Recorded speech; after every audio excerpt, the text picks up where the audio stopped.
In our family, they don't talk about the bathing night.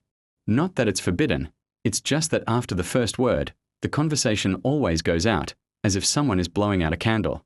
Grandma looks out the window. My mother suddenly remembers things. Grandpa is silent and looks at the floor, as if there is something there that he is afraid to see again. But I know. In every generation of our family, one person disappears on the night of Kupala. No traces. Without bodies. No explanation. And this year it's my turn to find out why.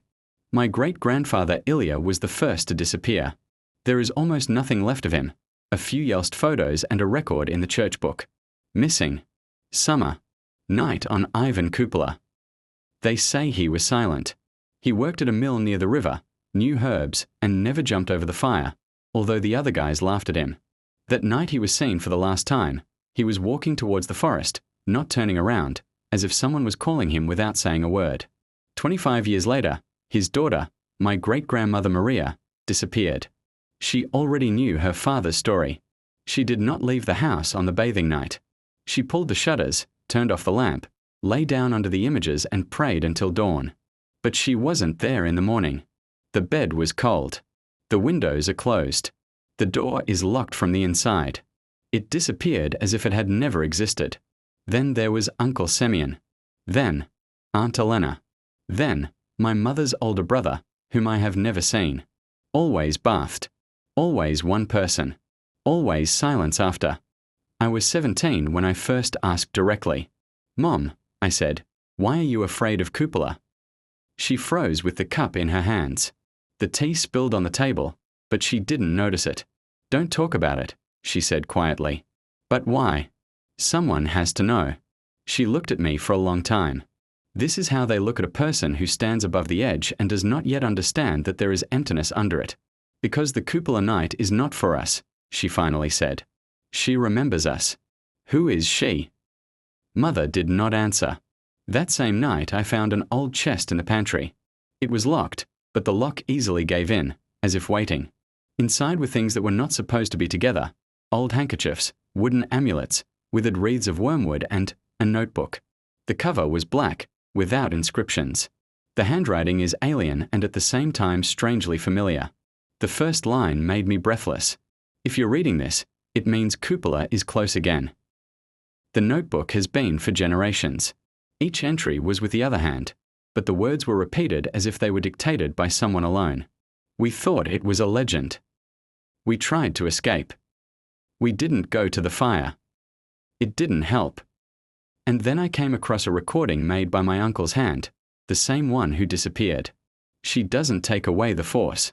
She's waiting for someone to hear. I've read this phrase dozens of times. He will hear. What? The answer came faster than I wanted. The first sound I heard was 3 days before Kupala. Quiet. Barely elusive. It's like someone touching dry grass.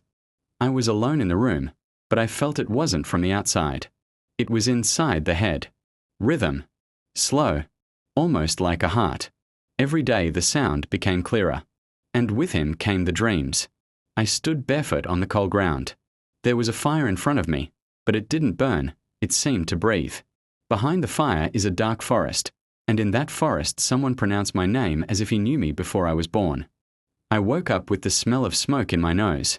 On the eve of Kupala, my grandmother spoke to herself for the first time. "Don't go to the river," she said without looking at me. "Don't listen if you hear. Don't look into the fire longer than you should. What if I already hear?" I asked. She shuddered. Then, her voice trembled. "Then remember, she's not lying. She performs." "What does he do?" "Desire," whispered the grandmother. "But not the way you think." The bathing night came warm and too quiet. The village celebrated. Laughter, songs, bonfires near the river. I was sitting at home as ordered, but the sound in my head was already unbearable. He put himself into words. "Come. You want to know. You want it to end." I don't remember how I left the house. I only remember that the door closed behind me. The fire near the river was different from the one I had seen before. He didn't cast shadows. People jumped over it, laughing, but I could see. Their reflections in the water did not move. They stood still, looking at me. "You came," said a voice behind him. I turned around. She didn't look like a fairy tale witch. She looked right, as if it was part of the night, grass, smoke. Her eyes reflected the fire, but did not shine. Who are you? I asked. The one who remembers your first deal. She told me a story that was not written in a notebook. Once upon a time, my ancestor got lost in the forest on a bathing night. He called, begged, promised everything to survive. And the forest responded. Not out of regret, out of interest. He was given the way home. The family was given prosperity. The earth gave birth. The children were not sick. The price was simple. One of the kind. Every generation. At night, when the line is thin. But we didn't agree. I shouted. You used the fruits, she replied calmly. The agreement is valid as long as someone remembers to want more. What if I refuse? She tilted her head. Then you will be the one who closes the circle. Or the one who will continue it. What do you want? I asked. She smiled. I don't want anything. That's what you want. And I understood. I wanted the fear to disappear, so that my mother would not tremble again in July, so that the children in our family grow up, not counting the years before Kupala. I want this to end, I said. The fire trembled. Okay, she replied. But desire has a form. When I was found in the morning, I was sitting by the extinguished fire. I didn't disappear. But since that year, no one in our family has disappeared. Now on Kupala Night in the forest you can hear footsteps. Now someone else is standing by the fire and waiting. Now new entries appear in the notebook, in my handwriting. Because deals don't disappear.